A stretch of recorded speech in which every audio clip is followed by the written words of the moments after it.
లేదు, ఆయనకి ఏదో బాధగా ఇబ్బందిగా ఉన్నట్టుంది. మేము కూడా ఏమో అడలేదు చెప్తున్నాం, మీరు మాకు చెప్తున్నారు. మేమేమంటామంటే మాకు కూడా పని పాటలు లేకోకుండా ప్రజలకి కోసమే పనిచేసే అంతలో లేము. కులముగా మాకు చాలా అన్యాయం జరుగుతుందని వాళ్ళు ప్రతినిధులుగా వాళ్ళ కోసం వచ్చింటాము.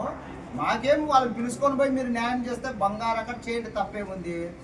మేమేమో ఆ ఊర్లో ఇల్లు కట్టుకుంటాము, లేకుంటే ఆ ఊర్లో మాకేదో ఒక అడుగో లేదా ఒక సెంటో స్థలం వస్తుందనేం రాలే.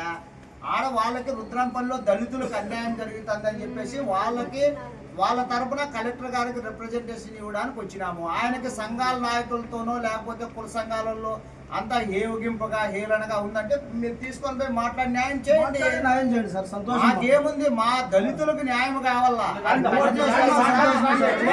చేస్తాడా లేకపోతే ఎస్పీ చేస్తాడా అనేది కాదు. మా పేదలకు న్యాయం చేస్తే సార్ హ్యాపీ.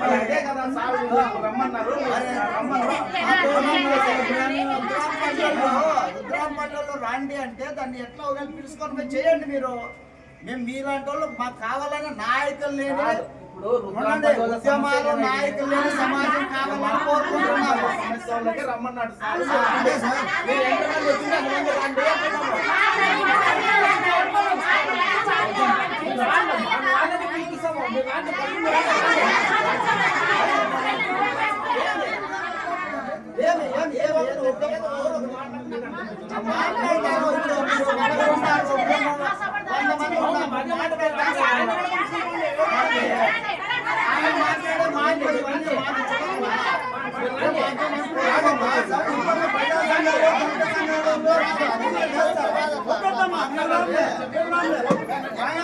ఆయన ఎట్లా మాట్లాడతాడు?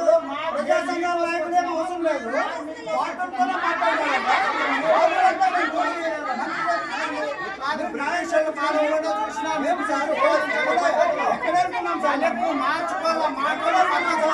ఈ కలెక్టర్ కాకపోతే ఇంకో కలెక్టర్ వస్తాడు ఈ జిల్లాకే, ఈ కలెక్టర్ కాకపోతే ఇంకో కలెక్టర్ వస్తాడు ఈ జిల్లాకి. అయితే మమ్మల్ని అవమానపరుస్తారా?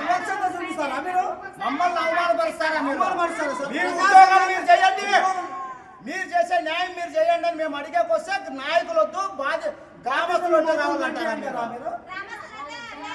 అంటే ఈ జిల్లాకి కలెక్టర్ లేకోకుండా బతుకుతామండి, సంఘాలు నాయకులు లేకోకుండా బతకలేము మేము.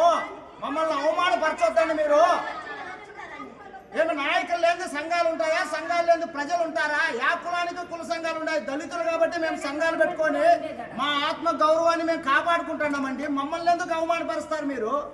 మరి ఇదే మాట మీరు ఆడ మాట్లాడి ఆడ కారు దిగితేనే అర్జీ తీసుకుంటే వెళ్ళిపోయింది కదా.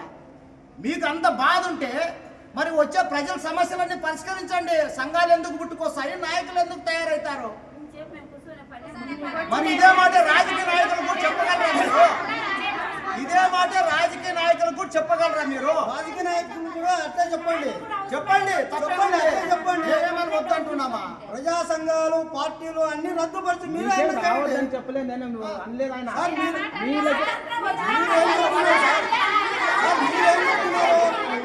ఓన్లీ ఆ గ్రామీణ ప్రాంతాల వాళ్ళు మాత్రమే రండి అని మీరు చెప్తున్నారు. అంటే అవమానపరుస్తారు అంతే కదా సార్, మీరు అవమానపరుస్తారు. సమస్య ఉన్న వాళ్ళకి చెప్పినారు వాళ్ళు ఎంతమంది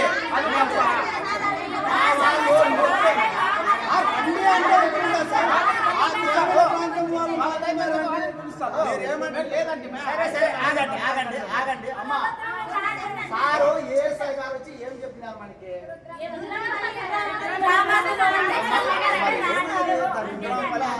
అందరికి రమ్మను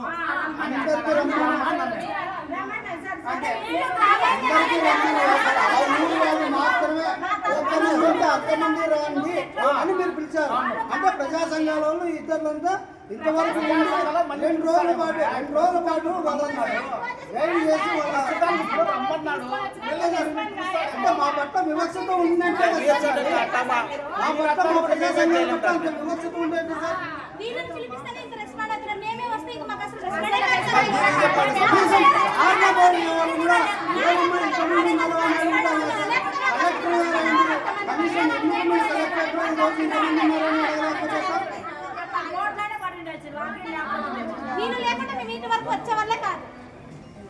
మరి ఇట్లా ఇంత అవమానం కనీసం కలెక్టరేట్కి వస్తే మాకు న్యాయం జరుగుతుంది అని దళితులంతా వస్తే కూడా మీరు రానిలేని పరిస్థితిలో ఉన్నారంటే మీరు ఎంత హీనంగా ఉంది సార్ మన పరిస్థితులు. మీరు రమ్మంటున్నారు కదా మా సార్